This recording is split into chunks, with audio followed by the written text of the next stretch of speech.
Welcome back to ALEC TV. I'm Tom McLaughlin, once again coming to you from the 46th ALEC Annual Meeting in Austin, Texas. And I'm here joined by one of Texas's own, James Quintero of the Texas Public Policy Foundation. How's it going? Very well. Great conference. Thanks for inviting me. Glad to have you here. So you head up the local government team at TPPF, right? I do. Guilty. Very cool. So what can you tell me about this year's legislative session in Texas? Sure. So we just got done with a fairly aggressive legislative session running from January to May of this year. I think my team was quite successful in moving the ball towards local liberty and away from local control.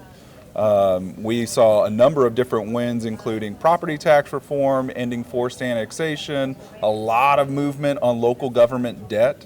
But probably the best thing that we did was tax reform and tax relief, right? So here in Texas, you may not be aware, Texas actually has a really high property tax. Really? And I attribute a lot of that to local overspending, right? Local governments love to spend money, and they do it they do it a lot. And so when you look at city, county, and school district budgets, there's a lot of waste built into the system. And of course, that means when you have high levels of spending, you need high levels of taxation.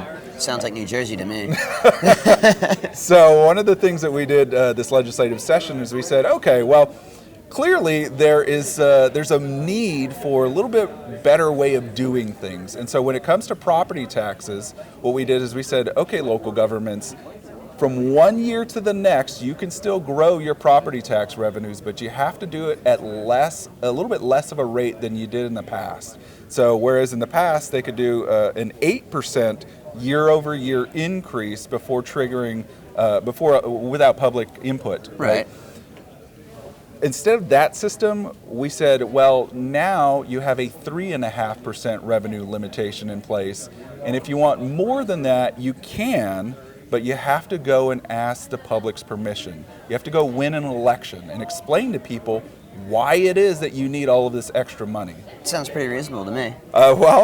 For you and I, it sounds reasonable as all get out. Unfortunately, it was not quite so easy in the legislative session. I attribute a lot of the friction to taxpayer-funded lobbyists. You had a lot of bad guys out there funded by our tax dollars who are arguing for the status quo. And I will tell you that in this case, conservatives were successful. We did a really good job at actually getting our idea across the finish line. But there's a lot of other ideas that weren't quite as successful. And so some issues there with taxpayer-funded lobbying that I hope will be addressed in the next legislative session and make it a little bit easier for common sense ideas to come into play. Absolutely.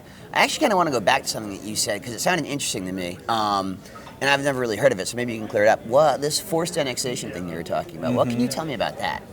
Yeah, so it's really weird when you look at the local government environment in Texas. There's actually a fair amount of progressivism that pervades the system, and it's visible in this forced annexation issue. So prior to 2017, what we had in Texas is a system that allowed cities, home rule cities in particular, to effectively go out there and grab people and their property and absorb them into their own cities. Seriously? Right? Yeah.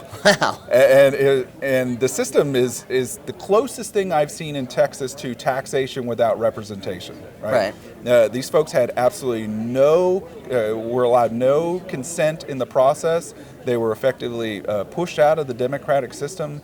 It was a really bad situation. Then in 2017, what the Texas legislature did is, thanks to TPPF and some grassroots groups who were absolutely amazing in the process, what they did is they took a half step in the right direction. They said for cities that are located in counties with 500,000 population and above, you guys all now have to allow people that you're trying to annex to participate, give you an up or down in an election. Oh, wow. Right? So they now get a chance to vote and decide whether or not they actually want to become part of the city or not. Now, for folks who are being annexed, this is a really big deal because there are huge tax implications that come along with this, right? for some communities down in San Antonio, when San Antonio was one of the worst when it came to annexation, these guys were facing the prospect of a 22% overnight tax increase, like Wow, that. I can see where that might piss a few people off. Yes, this issue agitated folks on both the left and the right, which is why we were able to absolutely flood the Capitol in 17 and at least start the process of changing the system. And so we got this into place in 17, and for everybody not affected by SB 6 during that period, what the legislature did, thanks to Representative Phil King, by the way, he included an amendment on the House floor that said, okay, for everybody not affected, we're going to allow you an avenue to come under this umbrella of protection. And that's going to come in the form of an opt-in election, right? So if you can gather enough signatures for a given county that's not under the terms of SB 6, and you can submit that to the county commissioner's court, they're then going to have to hold an up or down election to decide whether or not they want these protections. And if it's successful, then everybody in that county is now affected by the bill, right? And so very smart move on his part. I thought it did a lot to advance the ball between 2017 and 2019. In fact, there were about a dozen elections held in that period all across the state, and all of them were very successful. I'm talking about like margins that were 80-20, right? Wow. Things that you hardly ever see. And so it was incredible to watch. And then we came into 2019 now having established that property rights are important, that people don't deserve to be taxed without political representation, and all of these good things.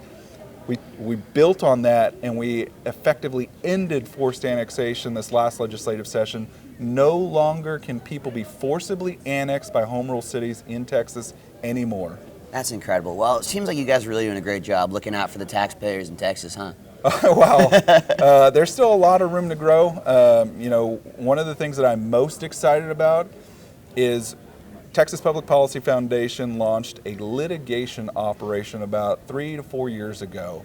And what we're doing right now is we're marrying the policy work that we do with the litigation side. Oh, wow. And so now when we go to the Texas legislature and we advocate on a particular issue like paid sick leave, right, mandatory paid sick leave, and perhaps that issue doesn't materialize like it should, like this last legislative session, right, we now have the ability to go out there and take another route to victory through the courts, right? Yeah. And in fact, we just launched a new lawsuit against the city of Dallas's paid sick leave mandate.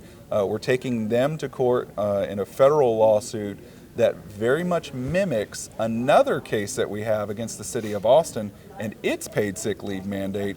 And in fact, we were successful in that case. We got the Third Court of Appeals to issue a temporary injunction on the city's ordinance. Right now, that effort is completely stalled in the city of Austin. So wow. The good guys are winning. We expect to go to the Texas Supreme Court soon, and we're going to win there too.